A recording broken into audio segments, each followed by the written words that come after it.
Ապրանքը պետք է լինի հետագծելի, ստվերից դուրս, իսկ տեղեկությունը հասանելի բոլորին։ Այս գաղափարով ապրանքատեսակների վրա սկսեցին հայտնվել QR կոդ հիշեցնող Data Matrix երկչափ շտրիխ կոդեր։ Նույնականացման միջոցներով դրոշմավորում իրականացնելու բուն նպատակն ամեն հատ ապրանքի հետագծելիությունն ապահովելն է, որ հարկային մարմինը կարողանա տեսնել շրջանառության ամբողջ ընթացքը, սկսած արտադրությունից մինչև վերջնական սպառում։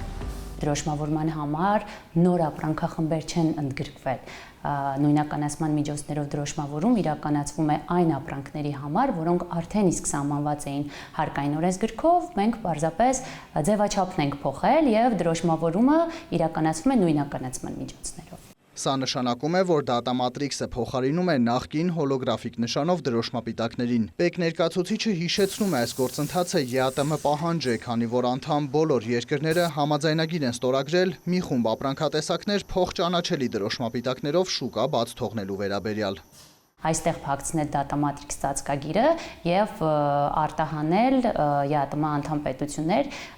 առանց լրացուցիչ ծածկագրերի։ Նույնը կարող են անել նաեւ ներմուծում իրականացնողները այս փոխճանաչելիության շնորհիվ։ Data Matrix-ով դրոշմավորումը մեր երկրում փուլային տարբերակով է իրականացվում, գործընթացը սկսել է 2023-ին ծխախոտային արտադրանքի համար, հետո ավելացել են ալկոհոլային ապրանքները, ապա փաթեթավորված խմելու ջուրը։ Կառավարության որոշմամբ մարտի 1-ից թվային դրոշմավորումը պարտադիր են նոր ապրանքային խմբերի համար՝ մակարոնեղեն, թեյ, սուրճ, գարեջուր, պահածոյացված մթերք, կենդանական ու բուսական յուղեր, շոկոլադ եւ կակաո պարունակող սննդամթերք, գազավորված եւ ոչ գազավորված ըմպելիքներ, ոչ ալկոհոլային խմիչքներ։ Ամբողջական ցանկը ԱՏԳ ծածկագրերով հասանելի է Պեկ կայքում։ Նույնականացման միջոցներով դրոշմավորումն իրականացնելու համար արտադրող կամ ներմուծող ընկերությունը պետք է էլեկտրոնային գրանցվի ազգային օպերատորի ԻՄԱՐԿ համակարգում ստանալով համակարգի հասանելիություն։ Մեր կայքում կան վիդեոուղեցույցներ բոլոր ապրանքախմբերի մասով, ոնց մտնել համակարգ, գրանցել ապրանքային քարտ, դա հենց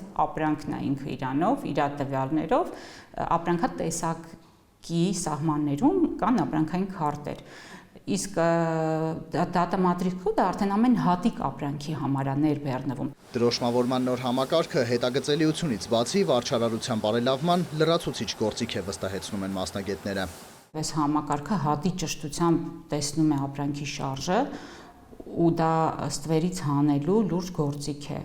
Փուլային տարբերակով համակարգի ներդրման ավարտը հաջորդ տարեսկիզբն է։ Պլանավորված էր, որ 2025 թվականի հունիսի 1-ից նոր դրոշմապիտակներով մակնշում կանեն կաթնամթերքի, մսամթերքի, երշիկեղենի եւ կենդանիների կերի վրա, 2025 թվականի սեպտեմբերի 1-ից նավթավերամշակման արտադրանքի, ներկանյութերի, լաքերի եւ չորարարների, իսկ արդեն 26 թվականի հունվարի 1-ից Data Matrix կունենան դեղերը, վիտամինները, օծանելիքը, կոսմետիկան, հիգիենը եւ խնամքի միջոցները։ Պեկում սակայն որոշել են ժամկետների փոփոխություն անել։ Այս պահին շրջանառության մեջ է նախագիծ, որով մարտի 1-ից հետո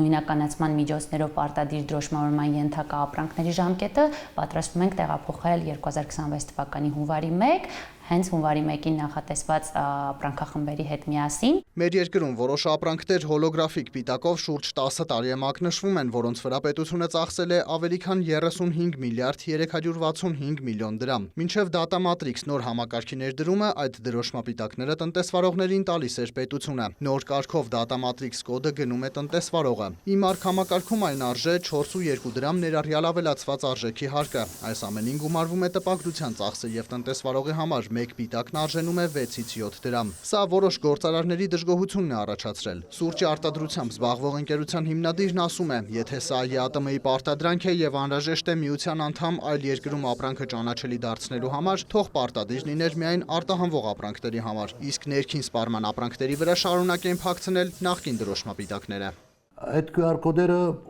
իրենք ուզում են մեզի դրա միջոցով ստուգեն շրջանառության մեջ մտնող ապրանքը, շրջանառությունից դուրս ելող ապրանքը, բայց թող ստուգեն իրենց հաշվին։ Դրանից առաջ երբ որ դրոշմապիտակ էինք օգտագործում, մենք ոչինչ չէինք վճարում դրա համար։ Իսկ այսօր այս դժվար պայմաններում, այս դժվար ժամանակներում, երբ որ մենք պայքարում ենք պահելու, գոյատևելու մեր ընկերություններում մեր աշխատողների հետ, մեզ մի հատ հավելյալ շատ մեծ բեր առաջացրեցին։ Գործարարը նշում է, որ 1.5 ամսում ավելի քան 3.3 միլիոն դրամ է ծախսել դրոշմապիտակների համար։ Պնդում այդ գումարով շատ խնդիրներ կարող էր լուծել բիզնեսում։ Նա դժգոհ է նաև, որ կոմերցիոն գաղտնիք համարվող տեղեկություն է փոխանցում ազգային օպերատորին։ Արդարության մեջ արդարում էին մի սուրճ, որը մենք մեծածախ խանութներին բաց ենք թողնում 100 դրամով։ Եթե այդ 100 դրամի վրա ավելացնում ենք 4.2 դրամ իմարքին վճարած գումարը, դրանից հետո վճարում ենք դբարանին, փակցնելով մի 7-8 դրամ նստում է դա մեր վրա։ Այդ 7-8 դրամը նշանակում է 100 դրամի վրա 7-ից 8% իմ ապրանքի արժեքը ավելացավ։ Ես այսօր չեմ համարձակվում իմ գինը բարձրացնել, որովհետև մրցակցությունը այնքան շատ է շուկայում։ Եթե ես իմ գինը բարձրացնեմ, չեն առնի իմ սուրճը։ Այս գործընթացը խեղդում է փոքր ու միջին բիզնեսին, ասում է գործարարը։ Մեղջյանը իր գործունեության մեկ այլ ուղղության մասին է խոսում։ Հասկանալի չէ, թե ինչու է հատիկեղենից դրոշմավորման ենթակա միայն բլղուրը։ Մի հատ թող բացատրեն էլի այս հարգային մարմինները այդ ովքեր որ մտածել են այս ամեն ինչը։ Բլղուրը շատ կարևոր է, դրա վրա QR կոդ են կպցնում, ոսպը կարևոր չի, բրինձը կարևոր չի, չգիտեմ, մնացած այլ բաները ծավալեղենը կարևոր չի, բայց բլղուրը կարևոր է։ Յա, դա ինչ է այդ բլղուրը, իրանից ինչ է ներկայացնում։ Մի հատ թող բացատրեն։ Ես ցեզի ասում եմ, այս ամբողջ ցիկլը, այս ամբողջ գործունեությունը անհետեթություն է։ Ոչ մի իմաստ չունի, աշխարհում ոչ մի տեղ, ոչ մի զարգացած երկրում նմանատիպ բան չկա։ Աշխարհում շատ երկրներ են անցնում այս համակարգին, Եվրամիության գրեթե բոլոր երկրները ներենդրել, կարելի ասել, Data Matrix համակարգը տարբեր ոլորտներում ԵԱՏՄ բոլոր երկրները 18 թվին ստորագրված համաձայնագրից հետո ամեն դեպքում հասկանալով, որ անխուսափելի գործընթաց է, ցավոտ, բայց անխուսափելի արդեն շուրջ երևի 4 տարի է, 5 տարի է, այս ուղղությամբ տարվում են աշխատանքներ։ Անընդհատ լսում ենք տնտեսվարողների կարծիքը եւ վերհանելով են խնդիրները, որոնք նրանց կողմից ներկայացվում են, փորձում ենք նաև դրանց լուծում տալ։ Խնդիրները բնականաբար կարող են լինել, ցանկացած բարեփոխում իր հետ բերում է նաև խնդիրներ, բայց կարճ ժամանակում կարծում եմ, թե օրենսդրական դաշտի լրացուցիչ փոփոխությունները, որոնք նախատեսում ենք, թե արդեն տնտեսվարողների իրենց բիզնես գործընթացը նույնականացման միջոցներով դրոշմավորմանը համապատասխանեցնելով, կարծում եմ այդ խնդիրները ժամանակի ընթացքում կվերանան։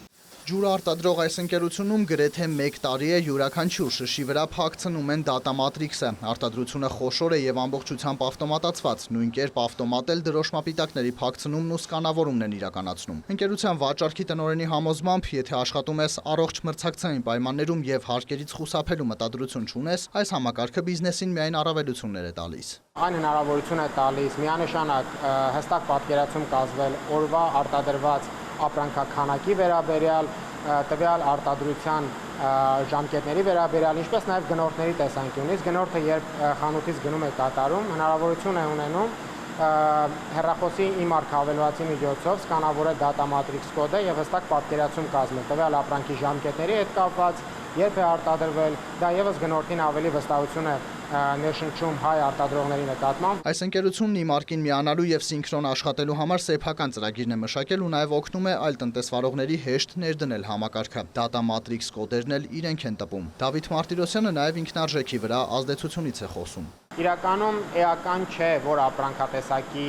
մասին է խոսքը գնում։ Մենք խոսանք էժան արժեցող ապրանքի վրա, որի համար այդ 6 դրամը կարող է մեծ նշանակություն ունենալ եւ թանկարժեք ապրանքների վրա, որ որևիցե նշանակություն կարող է չունենալ, իրականում այն տարածվում է բոլոր ապրանքների վրա հավասարապես։ Կլինի էժան, թե թավ ապրանք, բոլորի մասով գրեթե 6 դրամ։ Այստեղ էլ սակայն արձանագրում են իրենք եւ գործընկեր մյուս արտադրամասերը գնային որոշակի շտկումներ են արել համակարգին միանալուց հետո։ Մեկ այլ խնդիր կա արդեն վաճառքի կետերի հետ։ Ոչ բոլոր խանութներում են սկանավորում Data Matrix կոդը։ Սա օրենքի խախտում է, բայց քանի դեռ համակարգը պիլոտային է եւ փուլային է ներդրվում, ՊԵԿ-ը խիստ վարչարարություն չի կիրառում, բայց հիշեցնում է, Data Matrix-ը չսկանավորելը հավասարազոր է ՀԴՄ չտպելուն եւ հորդորում է բոլոր տնտեսվարողներին միանալ համակարգին եւ սկանավորել բոլոր ապրանքները վարչական պատասխանատվության չենթարկվելու համար իրենք ակտիվ մշտադիտարկում են։ Մուշեղ Իսախանյան, Արտակ Գևորգյան, Սեյրան Անտոնյան եւ Ռուբեն Մնացականյան, Կիրակնորյալ ուրեր։